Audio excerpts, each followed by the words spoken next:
Good morning, Abundant Life Church. This is Pastor Chris. Today we're going to continue our study of John chapter 5, verses 18 down through 23.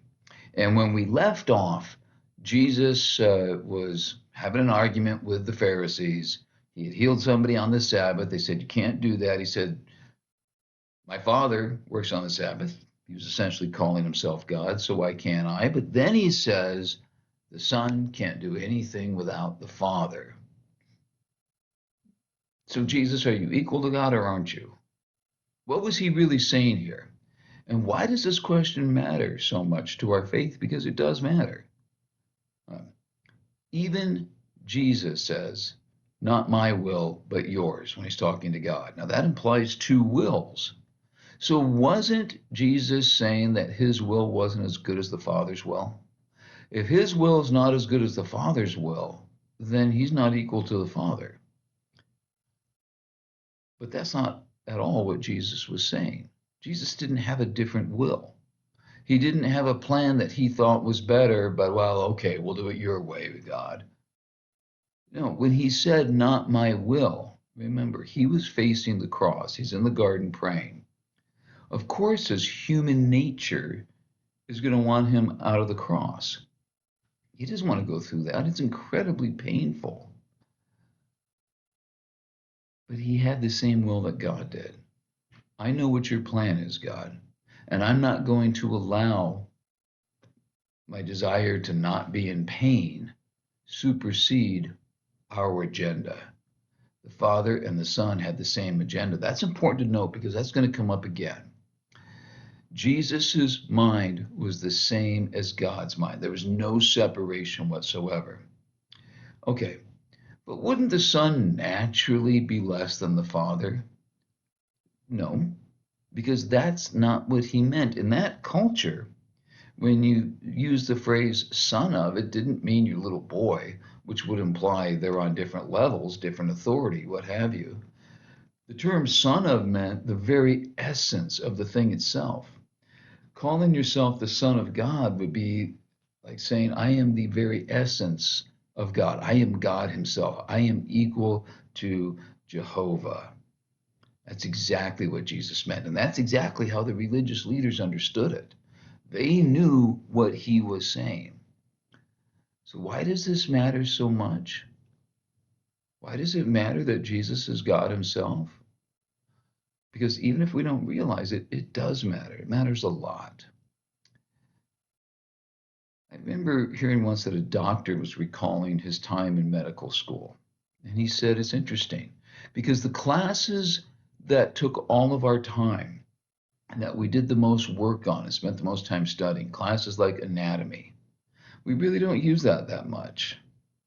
But the classes we paid almost no attention to, like ethics, we use constantly. We didn't realize which questions were actually important or why they were. This question of Jesus being God himself is essential to our faith. So, what was Jesus saying here? How does it work? Most importantly, why does it matter? Now, what he's going to say next is the key to understanding this entire question, but there's two elements to it. Let's look at verses 19 and the first part of verse 20. Verse 19, which we already read, but I'll read again. Jesus gave them this answer: "Very truly I tell you, the Son can do nothing by himself. He can do only what he sees his Father doing, because whatever the Father does, the Son also does." Verse 20, just the first part. "For the Father loves the Son and shows him all he does." First, let's make sure we understand how the equality between Jesus and God the Father works. Again, the Son isn't going to have a different agenda than the Father. Remember that later Jesus says, "He who has seen me has seen the Father."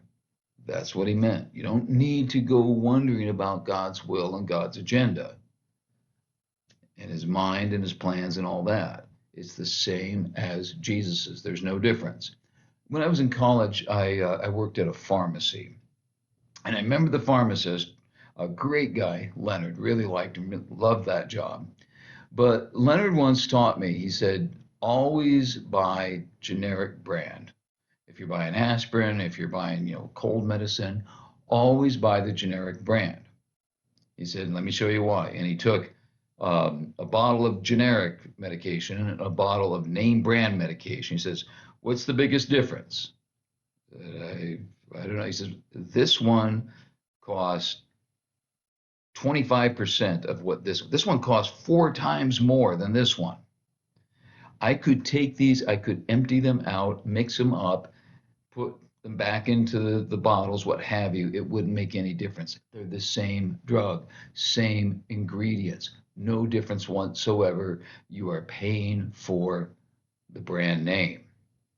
This is what it's like with Jesus and God the Father. There is no difference. It's the same exact thing. So that's the first thing we need to understand. The relationship with Jesus and God, they are the same. There is no difference. But secondly, Jesus said they're going to see even better things. Look at the second half of verse 20 now.